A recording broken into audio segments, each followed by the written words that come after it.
unasikilizana. Bismillah walhamdulillah thumma salatu wassalamu ala rasulillah Muhammad bin Abdillah wa alihi wa sahbihi wa man wala. Qala tabaraka wa ta'ala ba'da a'udhu billahi minash shaitanir rajim fa in tabu wa aqamu as-salata wa atu az-zakata fa ikhwanukum fid din wa nufassilu al-ayati liqaumin ya'lamun. وإن نكثوا أيمانهم من بعد عهدهم وطعنوا في دينكم فقاتلوا أئمة الكفر إنهم لا أيمان لهم لعلهم ينتهون. Katika aya ambayo leo tunatarajia kuondoka nayo, Allah subhanahu wa ta'ala anasema fa in tabu, ikiwa watatubia washirikina kwa kuacha ushirikina wao na wakaingia katika Uislamu, wa aqamu salata, na wakasimamisha sala, wa atau zakata, na wakatoa zaka, fa ikhwanukum fi dini, hawa watakuwa ni ndugu zenu katika dini, wa nufassilu alayati, na tunazipambanua na kuziweka wazi dalili, liqaumin ya'lamun, kwa watu wenye kujua mambo. Wa innakathu aymanahum, na ikiwa watavunja viapo vyao, yani mikataba, vipengele vya mikataba, min ba'di ahdihim, baada ya kuwa waliahidi kwamba hawatovunja, wata'anu fi dinikum, na wakaitusi dini yenu, ima kwa kutangaza wazi itikadi zao, au kwa kutukana mtume wenu au kitabu chenu au muumba wenu, au kutukana mafunzo ya dini yenu, faqatilu aimmatal kufri, pambaneni na viongozi wa makafiri, wakikusudiwa wale ambao wametukana, sio viongozi kwa maana ya watawala au wale viongozi wa ibada wao, bali wale ambao ta'anu fi din, kila ambaye amefanya ta'an katika kwa Allah au kwa mtume wake au kitabu cha Allah au kwa dini, au wamefanya istihzai katika mambo ya dini, huyo atahesabika kwamba ni aimmatal kufr, naye ni kiongozi katika ukafiri. Innahum la aymana lahum, watu hawa hawana uaminifu, la'allahum yantahun, pambaneni nao huenda wakakoma wakaacha kufanya ta'an, wakaacha kuitusi au kuidharau au kuifanyia istihzai dini.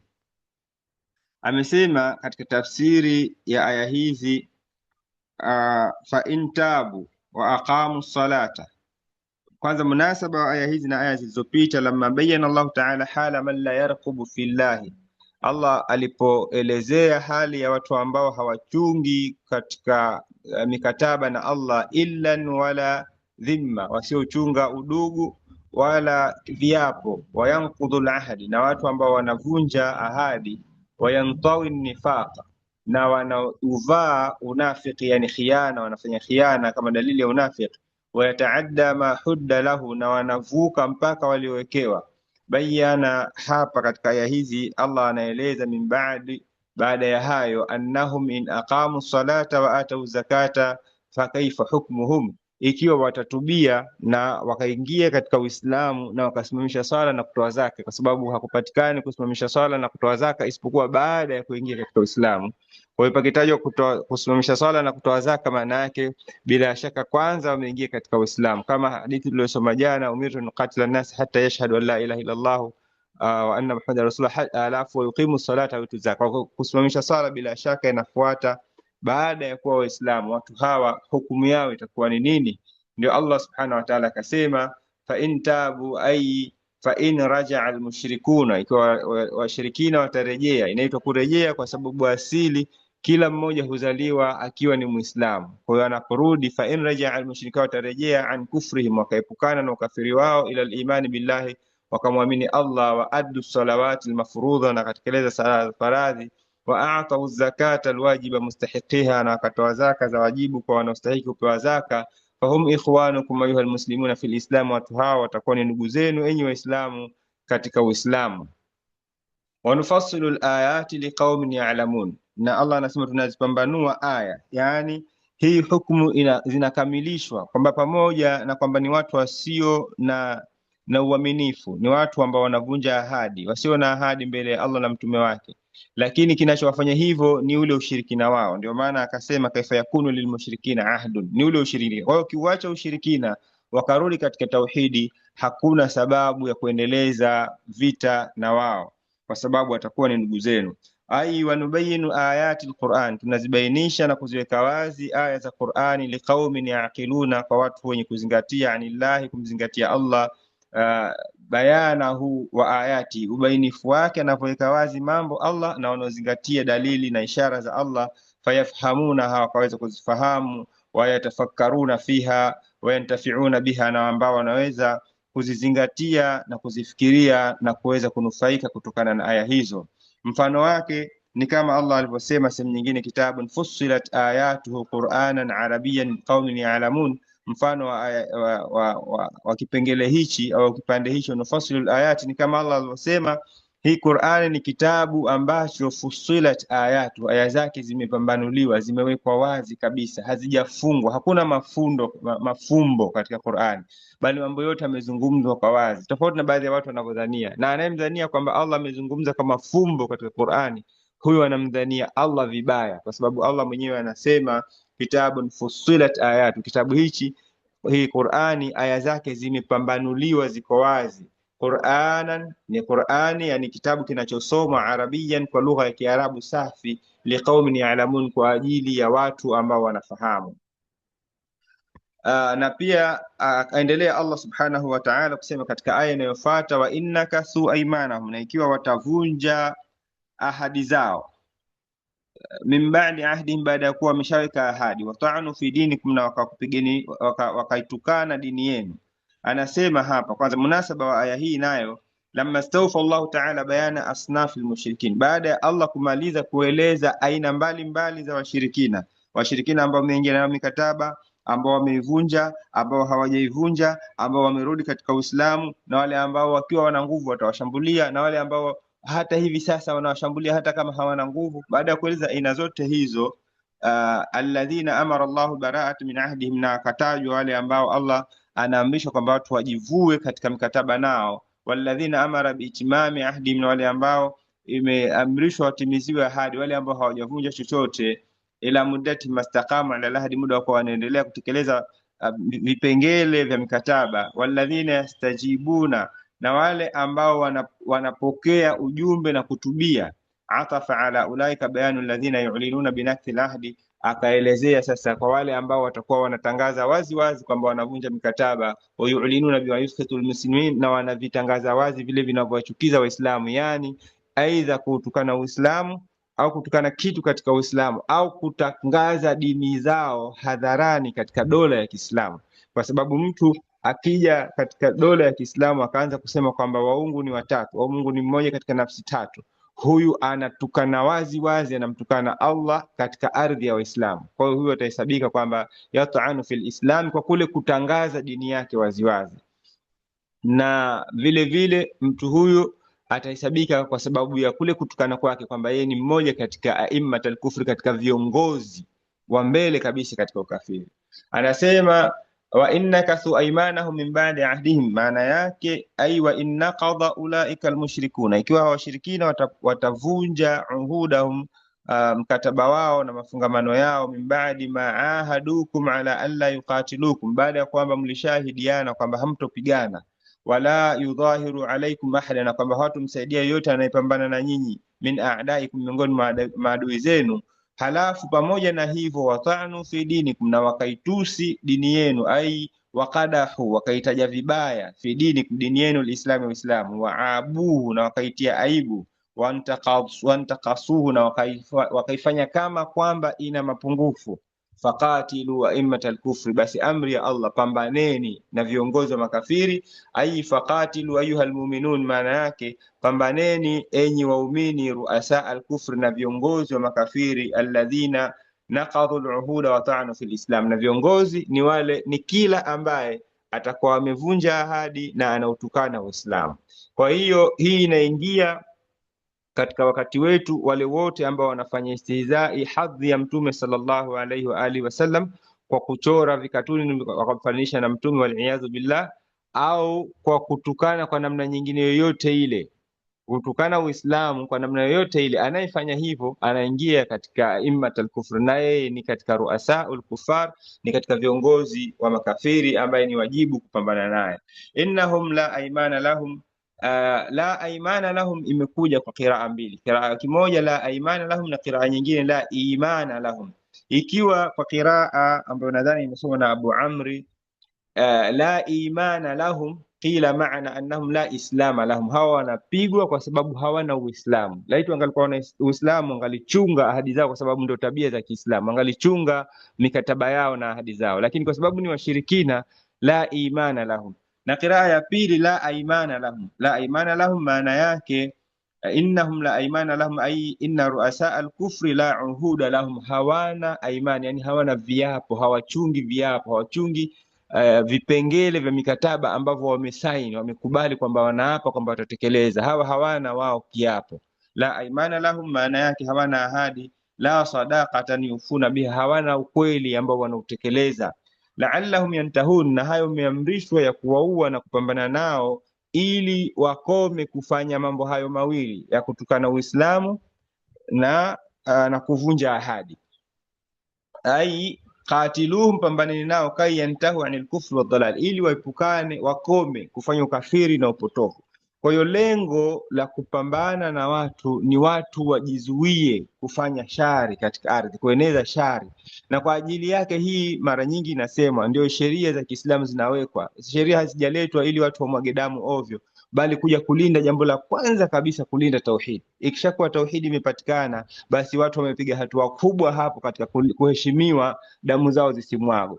Halafu ndio inafuata kwamba walinde na heshima za watu wengine, walinde na nafsi za watu wengine, walinde na mali za watu wengine. Akifanya moja katika hayo, mtu atakuwa ni haki yake vile vile damu yake kumwagwa kwa mujibu wa kosa alilofanya, au mali yake kuchukuliwa kwa mujibu wa kosa alilofanya. Lakini asli ni kwamba jambo kubwa kabisa, la'allahum yantahun, waache watu kufanya ushirikina na warudi katika tauhidi, na waache kufanya dhalali warudi katika huda. Wakifanya hivyo hakutokuwa tena na vita, kwa sababu vita si lengo katika Uislamu.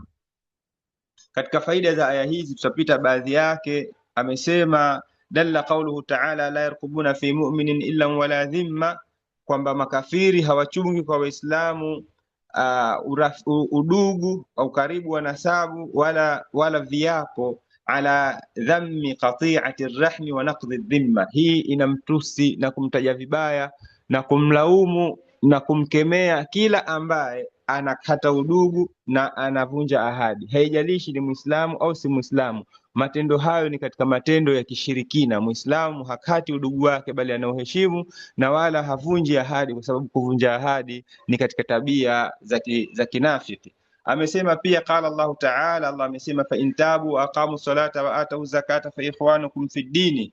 Hii hadha al-ukhuwa, udugu huu, awwalu maziyatun duniawiya lilislam. Huu ni udugu ambao una daraja ya juu kabisa hapa duniani katika Uislamu, yani udugu wa mtu mwenzako ambaye anaswali kama wewe, anaelekea kibla chako, anakula kichinjwa chako, ametoa shahada kama uliotoa wewe, anasimamisha zaka na kufanya hija, hata kama kuna tofauti nyingine nyingi inatofautiana. Qur'ani inataja kwamba msingi wa udugu wa Kiislamu ni mtu anayesimamisha swala na kutoa zaka.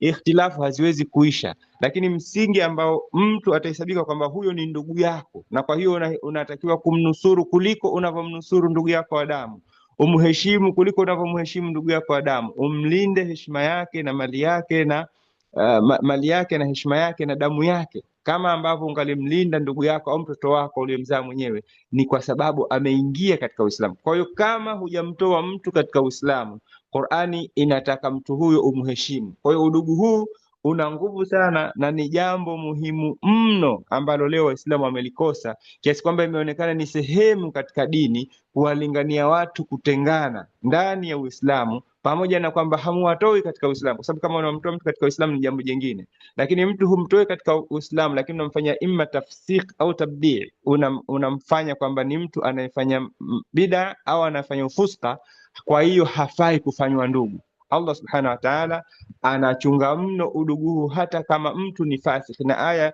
zipo wazi nyingi katika jambo hili. Kwa mfano Allah anavyosema wa in taifatani minal mu'minina iqtatalu, dhambi gani ni kubwa kuliko kumuua Muislamu akawa anamuua mwenzake? Lakini Allah anasema mataifa mawili ya Waislamu wakiwa wanapigana, fa aslihu baina akhawaykum, hawa ni ndugu zenu, wasuluhisheni. na wanafanya dhambi kubwa kabisa kuliko dhambi zote baada ya shirki. Wanafanya dhambi kubwa, dhambi yoyote atakayoitaja mtu haiwezi ikawa kubwa kuliko dhambi ya kuua, na hii ni kwa sababu ya kauli ya Ibn Abbas aliposema kwamba hakuja kusanywa katika aya moja makemeo mengi kama yalivyo makemeo ya mtu aliyeua. Kwa hiyo inaonekana hakuna dhambi kubwa katika haki za waja kama hii. Kwa hiyo dhambi yoyote atakayokuwa nayo Muislamu mwingine, hatusemi kwamba watu waendelee kufanya madhambi au wasikemewe, lakini udugu wa Kiislamu unahitaji kupewa hadhi yake. Waislamu hadi wajue kwamba wana dhamana ya haki ya udugu. Kwa hiyo udugu huu una mazia ndio awalu mazia, yani speciality yake, nafasi yake katika Uislamu ndiyo jambo kubwa kabisa katika udugu aina yoyote ule ambao unaweza kuwa. Fa inal mushrikina, kwa sababu washirikina kanu mahrumina min hadhihi al-ukhuwati al-azima, walikuwa wameharamishiwa udugu huu mtukufu. Baadhuhum wao, yani kabla kuja Uislamu walikuwa wameharamishiwa udugu huu. Harbun li ba'd, wao kwa wao walikuwa wanapambana fi kulli waqtin, katika kila zama, kwa sababu hawana umoja. Illa ma yakunu min ahdin, isipokuwa wawe katika mikataba, au jiwarin, au kabila moja linalindwa na kabila jingine limepewa ulinzi. Falamma qalla ma yafiya bihi alqawiya lidhaifi daima, ilikuwa ni mara chache mno mtu mwenye nguvu katika Waarabu kumwacha asimshambulie yule ambaye ni mnyonge katika wao. Ilikuwa vita ni jambo la kawaida, inaweza kuanza vita kwa sababu ya neno moja tu mtu aliosema, au kupishana tu kauli wakati wa kunyesheleza maji ngamia wao. Lakini ulipokuja Uislamu ukaondosha jambo hili na kuwafanya Waarabu wawe kitu kimoja. Qala Allahu ta'ala wa innakathu aymanahum, katika mafunzo vile vile amesema Allah, ikiwa watavunja ahadi yao mpaka mwisho aya hiyo, ai liyakun aradakum min muqatalatihim, ile kauli yake la'allahum yantahun, ambayo tushaelezea. Lengo la kupigana nao hawa watu ni kwamba wapo katika shirki. Kwa hiyo wakirudi katika imani, hakuna haja ya kuendeleza mapambano au vita. Vile vile anasema mimamtaza bihi alislam, katika vitu ambavyo Uislamu umekuja juu, ni kitu maalum kwake. Anasema ala jamii sharai al-umami wa qawaniniha, kuliko sheria zote na kanuni zote za mataifa yote. Ja'lu al-harbi daruratan muqayyadatun biiradatin, ni vile kwamba ni dharura muqayyadatan biiradati man'i al-batil, ambayo imefungamanishwa vita na kusudio la kuzuia batil. Batil ikizuiwa tu, la'allahum yantahun, kisha kujizuia wakaslimu, hakuna tena vita kuendelezwa. Mataifa mengine, dini nyingine, mila nyingine hazina kitu hichi, kwamba lengo ni watu kusimamisha uovu, kisha kusimamisha uovu basi, bali huendelea kufanya uadui na uadui ambao hauna mwisho wake, mpaka watu wakaua watoto, kuua wanyama, kuvunja madaraja na kadha na kadha, na kukata miti, mambo ambayo yote hayo katika Uislamu hayaruhusiwi. Alafu akasema jalla wa ala, na faida nyingine tutaziruka.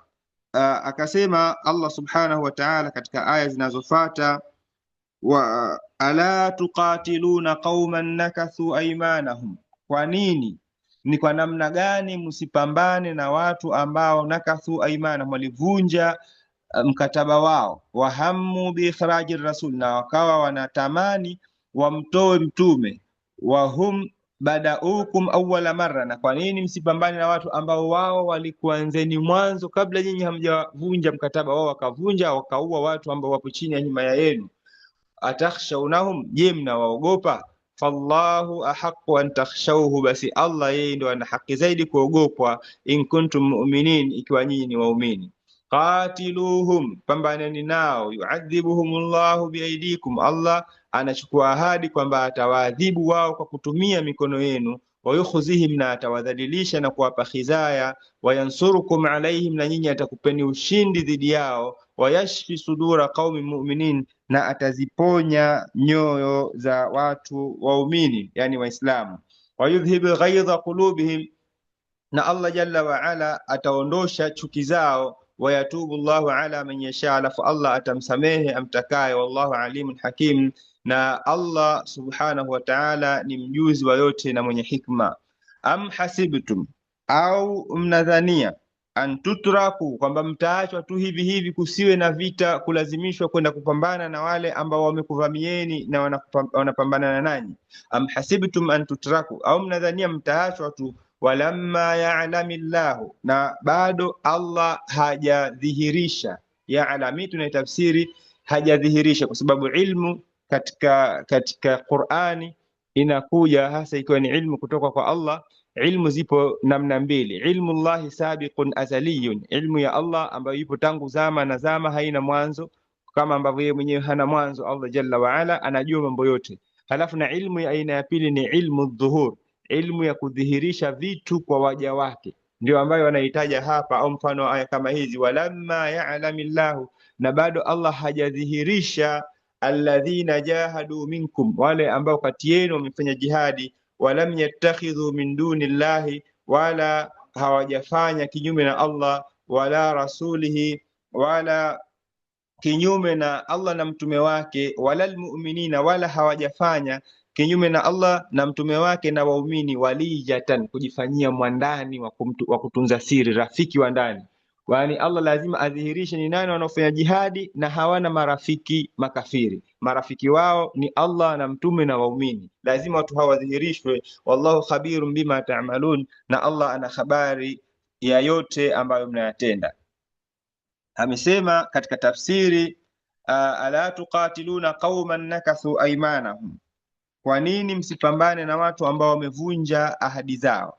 Munasaba wake ni kwamba Allah aliposema qatilu aimatal kufri, amefuatisha tena kutoa sababu, sio tu kwamba mambo yanatolewa tu, lakini kila kitu kinawekwa wazi. Kwa nini wauawe watu ambao wanautukana Uislamu na watu ambao taanu fi dini, kuna watu ambao wamevunja ahadi. Ndio Allah anauliza kwa nini wasiuawe watu ambao ahadi wamezivunja. Hiyo kuvunja ahadi ni sababu tosha ya wao kuuawa. Akasema ala tuqatiluna qauman nakathu aymanahum, ay ala tuqatiluna ayyuhal mu'minun, kwa nini waumini msipambane na kujibu mashambulizi almushrikina, ya washirikina, alladhina naqadhu alahda, ambao wamevunja ahadi, alladhi bainakum wa bainahum, ambayo ilikuwa baina yenu na wao, wahammu bi ikhraji rasul, na wakawa wanataka kumtoa mtume, ai waazamu, na waliazimia, yani walinuia na kukusudia kwa nguvu kabisa, biqulubi, kwa nyoyo zao, ala ikhraji rasuli sallallahu alayhi wasallam min Makkah, kumtoa mtume sallallahu alayhi wasallam katika mji wake wa Makkah, mpaka jambo hilo likafanyika. Na lau kama halikufanyika hilo, maana yake walikusudia kabisa zaidi ya hivyo kwamba wamuue. wa idh yamkuru bika alladhina kafaru liyuthbituka au yaktuluka au yukhrijuka wa yamkuruna wa yamkuru Allah wallahu khairul makirin.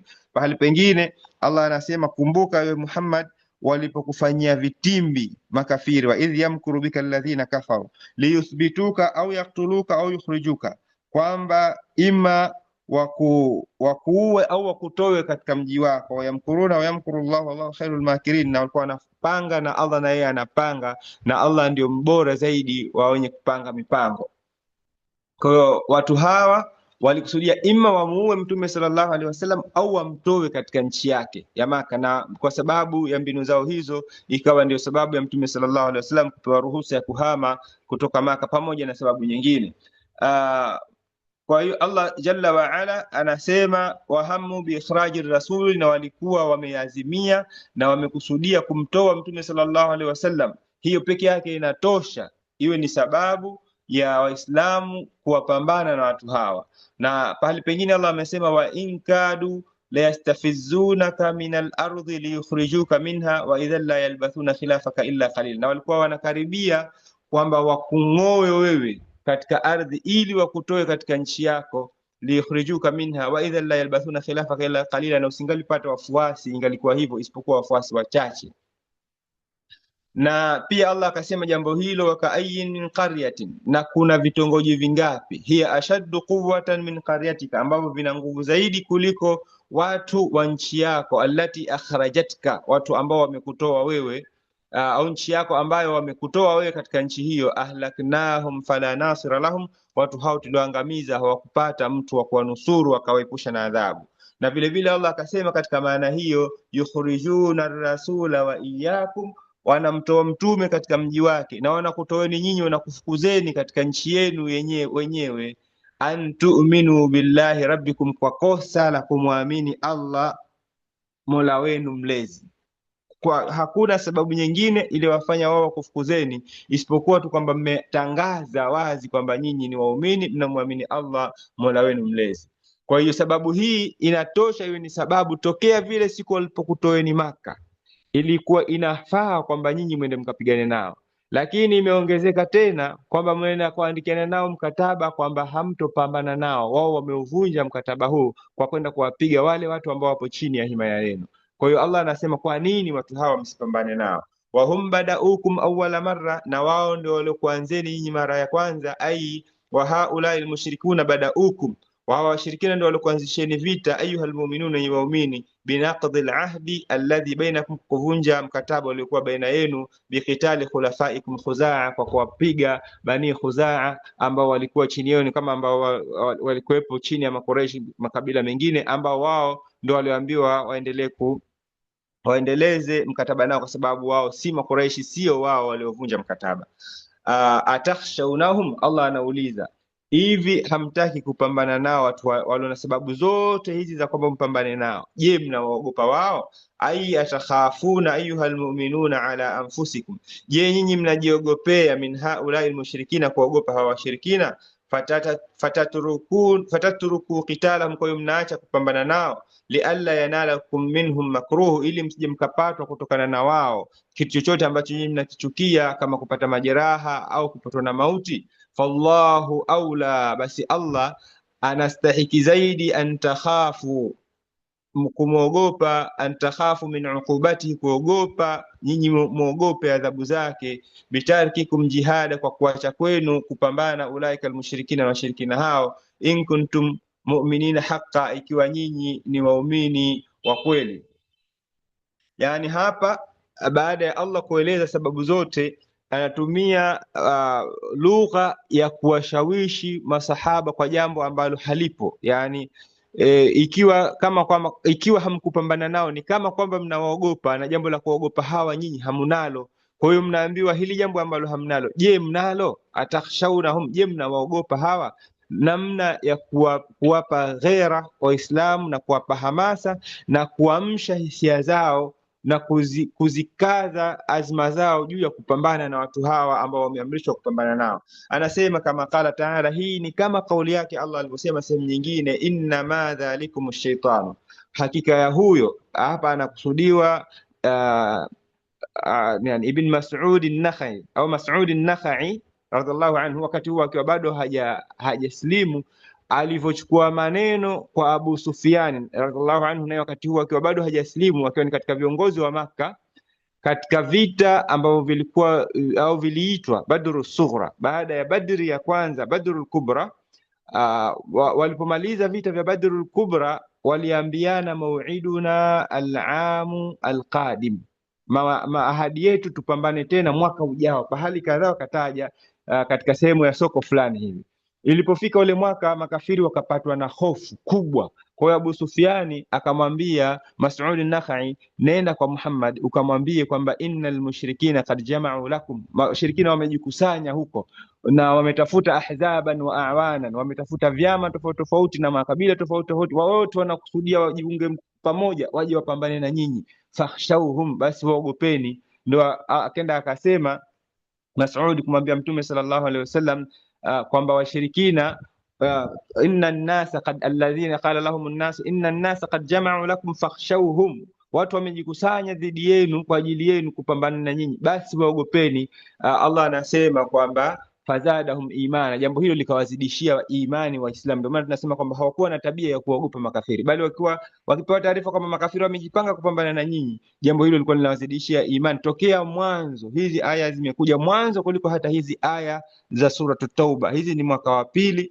wa Hijiria na aya za Tauba ni mwaka wa 9 wa Hijiria. Kwa hiyo tokea zamani waumini hawakuwa na hofu hiyo. Ndio Allah anasema inna ma dhalikum ash-shaytan, huyo aliyokuja kukupeni hizo taarifa ni shaytani. Yukhawifu awliyaahu, ay yukhawifukum bi awliya, anakuogopesheni nyinyi muogope jeshi lake. Fala takhafuhum, basi msiwaogope hao. Wakhafuni, msiogope hao mashaitani na jeshi lao, na niogopeni mimi peke yangu. In kuntum mu'minin, kwa nyinyi waamini. Aya hii ni katika aya ambazo zinaonyesha kwamba ni wajibu mtu kuwa na hofu ya Allah subhanahu wa ta'ala.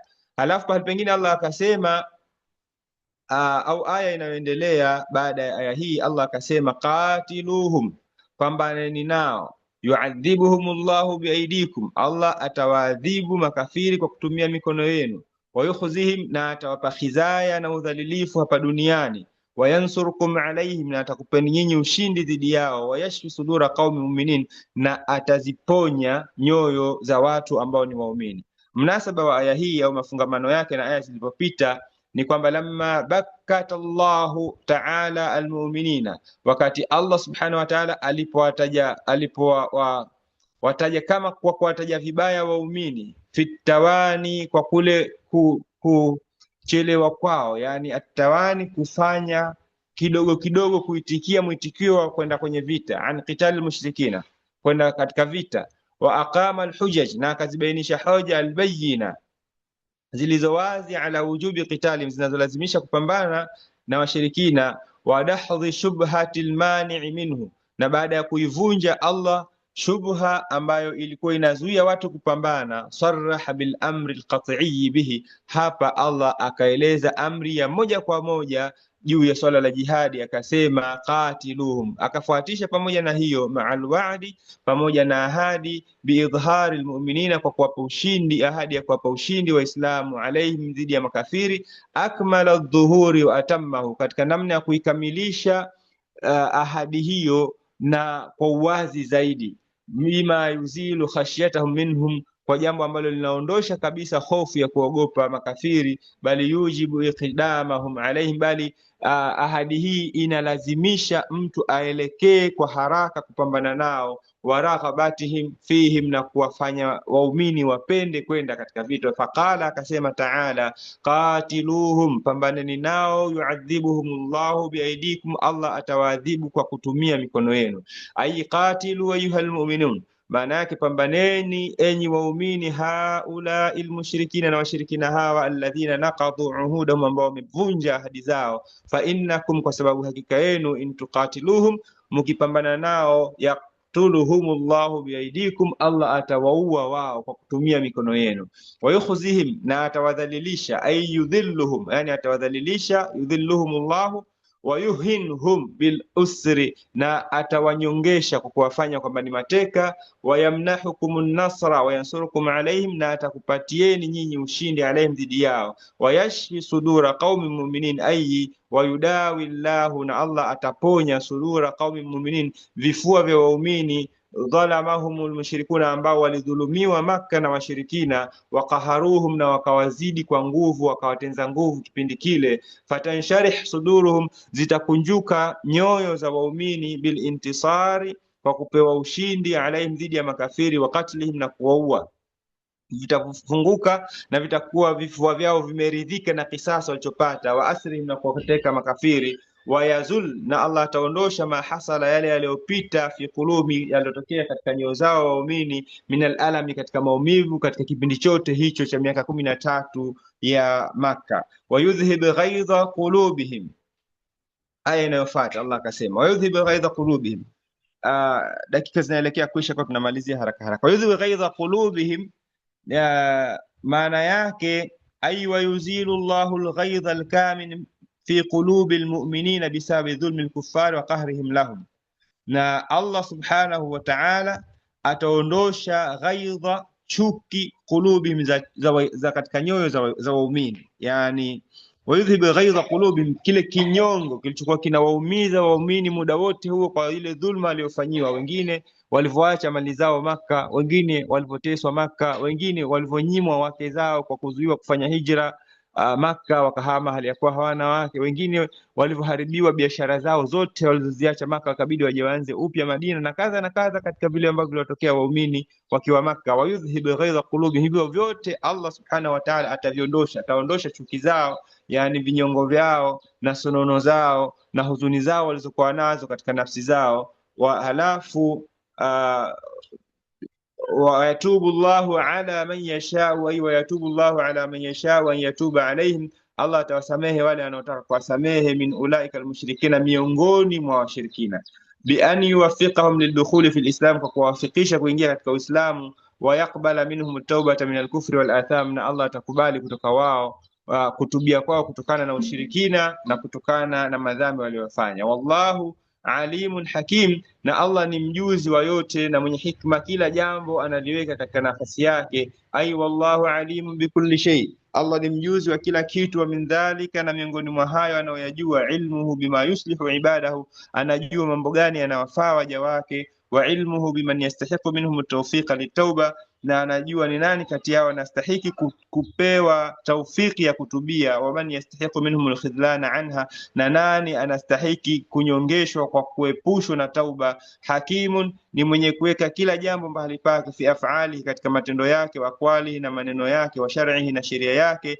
Yadha'u kulla shay'in fi mawdhi'in la'iqin bihi, anaweka kila kitu katika sehemu ambayo kitu hicho kinastahili kuwekwa. Wa min dhalika, na katika hayo, katika hikma hizo, hikmatuhu fi tasrifi ibadihi min halin ila halin, ni katika hikma zake za kuwabadilisha waja kutoka katika hali moja na kwenda katika hali nyingine.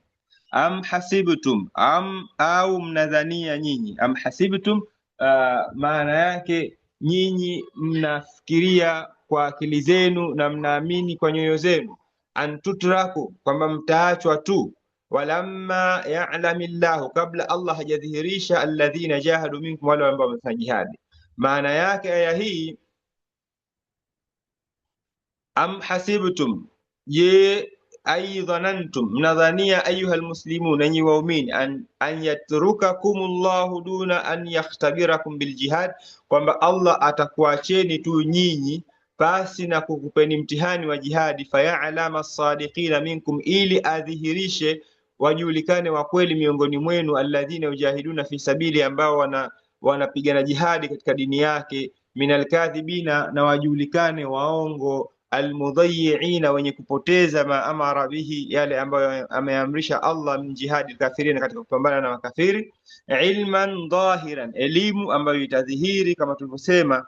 Mashhudan, ambayo itakuwa inashuhudiwa na viumbe. Yataratabu alayhi thawabu wal iqab, ambayo elimu hii ndiyo inayofungamana nayo adhabu au thawabu, kwa sababu ilmu Allah al-azali haifungamani na chochote kile. Mtu hahesabiwi kwa sababu Allah anajua kwamba mtu huyu atakuwa mwema au muovu, bali mtu anahesabiwa kwa kile alichokichagua yeye mwenyewe kukifanya, kikadhihiri katika matendo yake, kikathibiti. Anasema aya hii ni kama ambavyo Allah amesema katika suratul Al-Imran, am hasibtum, au nyinyi mnadhania, an tadkhulul jannata, kwamba mtaingia katika pepo. Walamma ya'lamillahu, na wala Allah hajadhihirisha, alladhina jahadu, ni wapi ambao wanafanya jihadi, minkum, miongoni mwenu. Wa ya'lama as-sabirin, na kuwadhihirisha ambao ni wastahamilivu. Na pia akasema pahali pengine, ma kana Allah hawi kamwe, liyadhara almu'minina, kuwaacha tu Waislamu, ala ma antum alayhi, katika namna ambayo nyinyi mupo kabla ya kufaradhishwa jihadi. Hatta yamiza alkhabitha min at-tayyib, mpaka apambanue ni wapi wabovu na wapi wazima, wapi waovu na wapi wazuri. Hatta yamiza alkhabitha min at-tayyib, mpaka apambanue ni wapi waovu kutokana na ambao ni wazuri. Na pia Allah akasema katika suratul Ankabut, ahasiba nnasu, ili wanadhania watu, an yutraku, kwamba wataashwa tu, an yaqulu amanna, waseme sisi ni waumini, wa hum la yuftanun, na hali ya kuwa hawapewi mtihani. Aya hii inatakiwa iwe mbele ya kichwa ya kila mmoja wetu katika maisha yote. Ahasiba nnasu, hivi watu wanadhania, an yutraku, kwamba wataachwa tu, an yaqulu amanna, waseme sisi ni waislamu, wa hum la yuftanun, hali ya kuwa hawapewi mitihani. Kwa hiyo muumini kila leo ataendelea kupewa mitihani. Ima mtihani huo kuwa ni balaa au kuwa ni neema, itategemea yeye ataupokea vipi. Yule ambaye ataupokea kwa kusubiri, na akisubiri pia mtihani wake utaongezewa tena. Lakini pamoja na kuongezewa mtihani, ahadi ya Allah subhanahu wa ta'ala kupitia mtume wake sallallahu alaihi wasallam ni kwamba mtu atapunguziwa maumivu katika moyo, lakini mtihani utakuwa unaendelea. Yubtala almar'u, inna Allah idha habba alqauma ibtalahum, Allah akiwapenda watu huwajaribu. Wa yubtala almar'u biqadri imanihi, na mtu anajaribiwa kwa mujibu wa imani yake. Fa in kana fi qalbihi salaba, ikiwa katika imani yake kuna uzito na ugumu, zida fi balai, huzidishiwa mtu mtihani wake. Isipokuwa yule ambaye ana imani kweli, kadiri mtihani unapokuwa mkubwa ndivyo Allah ambavyo anautuliza zaidi moyo wake. Halafu ndani ya hiyo mitihani ndio Allah amesema, waman yattaqillaha yaj'al lahu makhraja, mcha Mungu hujaliwa pa kutokea. Sio kwamba hatujaribiwa, mcha Mungu ndio hujaribiwa zaidi, lakini Allah humjalia pa kutokea, wayarzuquhu min haythu la yahtasib. Kwa hiyo mtu muda wote anatakiwa awe anajua, kwa sababu huko nyuma ni kama kwamba sisi tulikuwa tunafundishwa kwamba ukiwa unaleta istighfari sana, ukiwa unamsalia Mtume sallam sana, ukiwa unasoma Qur'ani sana, mabalaa kwako yanaondoka, madeni yako yanalipwa. Mambo hayako hivyo katika uhalisia wa ulimwengu. Kila leo unaona afadhali ya jana, mpaka Allah subhanahu wa ta'ala mwenyewe atakapoona kwamba sasa akufungue.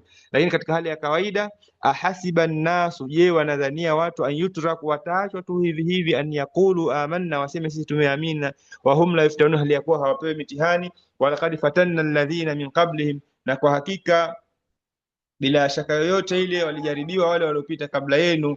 Fala ya'lamanna Allahu alladhina sadaqu, kwa hakika wallahi bila shaka yoyote Allah atadhihirisha wajulikane wale ambao ni wa kweli. Wala ya'lamanna alkadhibina, vile vile atawadhihirisha bila shaka yoyote wajulikane waongo. Waqala jalla jalaluhu, na Allah amesema wala nabluwannakum, na wallahi bila shaka yoyote ile kwa hakika tutakujaribuni, hatta na'lama almujahidina minkum, mpaka tuwadhihirishe ambao ni wenye kujitahidi miongoni mwenu na kufanya jihadi, wasabirina, ni nani na nani ni mstahamilivu anayeweza kustahamili machungu, wanabluwa akhbarakum, na tutajaribu habari zenu za ndani kabisa.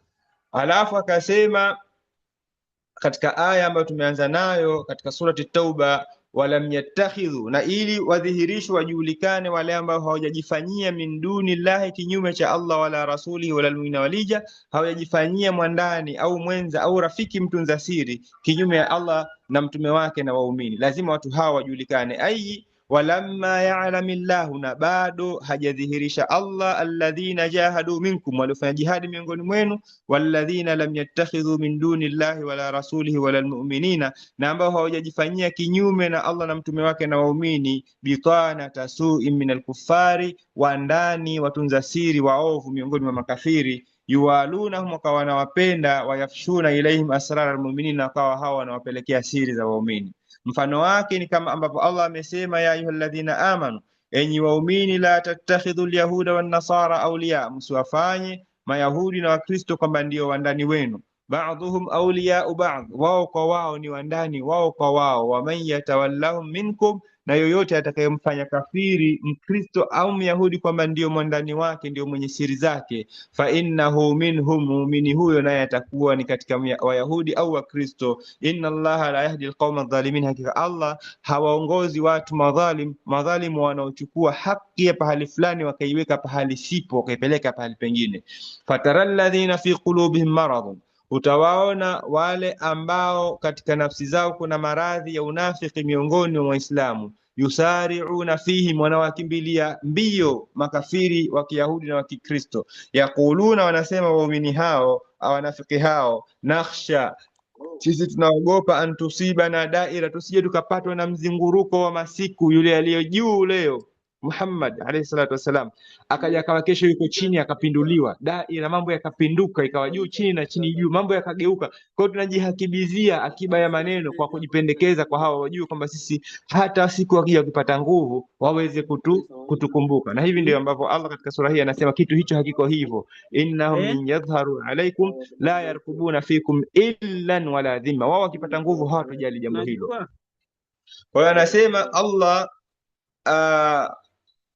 ومن يتولهم منكم فإنهم منهم إن الله لا يهدي القوم الظالمين فترى الذين في قلوبهم مرض يسارعون فيهم يقولون نخشى أن تصيبنا دائرة فعسى الله, basi hivi karibuni tu, kwa sababu asa akisema Allah au laalla ni uhakika jambo kwamba litatokezea tu. Kwa hiyo hivi karibuni Allah an ya'ti bil fathi, ataleta ushindi, au amri min indi, au jambo linalotoka kwake yeye, fayusbihu, tahamaki, wapambaukiwe, ala ma asarru fi anfusihim nadimin, kwa yale waliokuwa wanaficha, wao wanajuta wale waficha katika nafsi zao.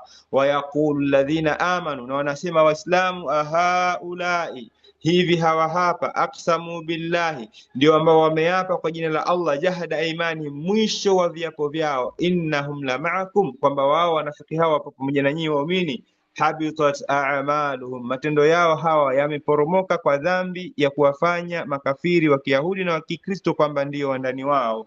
fa asbahu khasirin, wakapambaukiwa na asubuhi ikawa ni wao ni wenye kula hasara kwa matendo yao yote yale waliyotenda kufutwa, habitat a'malum, kwa hiyo wakapata hasara, hawana tena mtaji.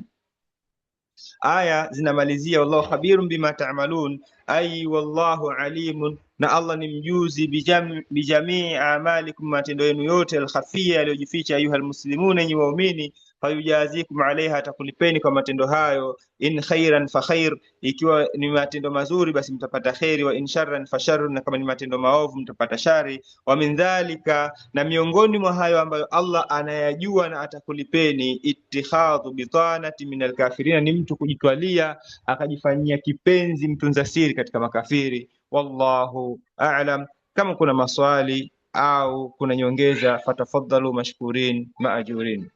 Naam.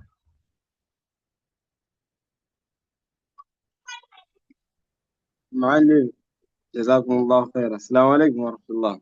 Wa alaikum salam wa rahmatullah. Weza leo? الحمد لله سلام. Alhamdulillah. Hapa alikuwa kuna maswali mawili kwa matatu niliulizwa, lakini kidogo ya pekura kidogo. Swali la kwanza kuhusiana na ile hijabu ya kisheria mwanamke, kwa sababu kuna hadithi moja ingawa Kwa nini nisemani Sheikh Abdul Aziz? naam. Maswali kama yanahusu hii tafsiri itakuwa ni aula, kama hayahusu tafsiri nadhani tutawasiliane mimi na wewe baada ya darasa inshallah. Haya, na kuhusiana na hiyo ya ayyuhalladhina amanu, kwamba kuna baadhi ya watu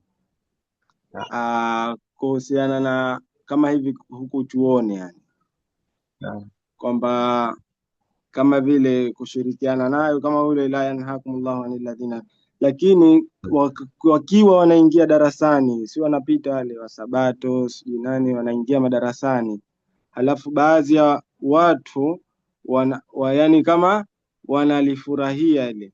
Pia na katika hii aya pia nayo inayasibu, hata kama wana niilia lazima watubu ama vipi? Wa Sabato wanapita darasani kufanyaje?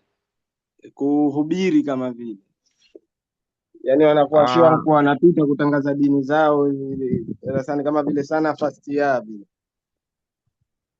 Ikiwa wanapita kutangaza dini zao haifai kusherehekea, lakini haturuhusiwi pia kuwatusi, tunatakiwa kuwa neutral. Ikiwa wanatangaza dini yao kwa maana ya kutangaza vile kwamba ipo hii taasisi na kadha na kadha, sio kutangaza imani zao, wanatangaza ile dini. Ikiwa wanatangaza imani, labda wanatangaza hiyo Sabato itukuzwe na kadha na kadha na kadha, hapo wanatukana Uislamu, kwa sababu wakisema hivyo manake wanasema Mwenyezi Mungu alipumzika siku ya saba mathalan, na kwa hiyo ni tusi, kwa sababu Allah hachoki mpaka apumzike. Kwa hiyo ikiwa tu ni kutaja habari ya kwamba wapo sijui kuna taasisi gani na taasisi gani inashughulika na madhehebu gani, hayo ni masala ambayo hapo hawajaitusi dini ya Kiislamu, haihesabiki kwamba mtu anatakiwa kutoka au kuni. Lakini ikiwa wanahubiri, mtu hataruhusiwi Muislamu kubakia hapo. Ikiwa wanahubiri, labda akibakia iwe ni kwa ajili ya kujibu, na huko kujibu pia kwa masharti yake, billati hiya ahsan, wala tujadilu alkitabi illa billati hiya ahsan, hiyo inaonekana kwamba kuleta faida. Wa illa watu wakianza mambo yao hayo katika mazingira ya chuo, basi wajibu wa Muislamu ni kujiepusha na kikao hicho na kutoka. Wallahu a'lam.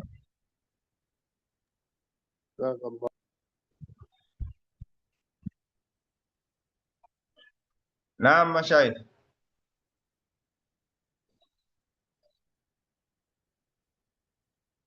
kama hakuna la ziada nadhani tufikie hapo. Subhanakallahumma bihamdika nashhadu an la ilaha illa anta nastaghfiruka wa natubu ilaika, wa sallallahu wa sallama ala nabiyyina Muhammadin wa ala alihi wa sahbihi wasallam, walhamdulillahi rabbil alamin.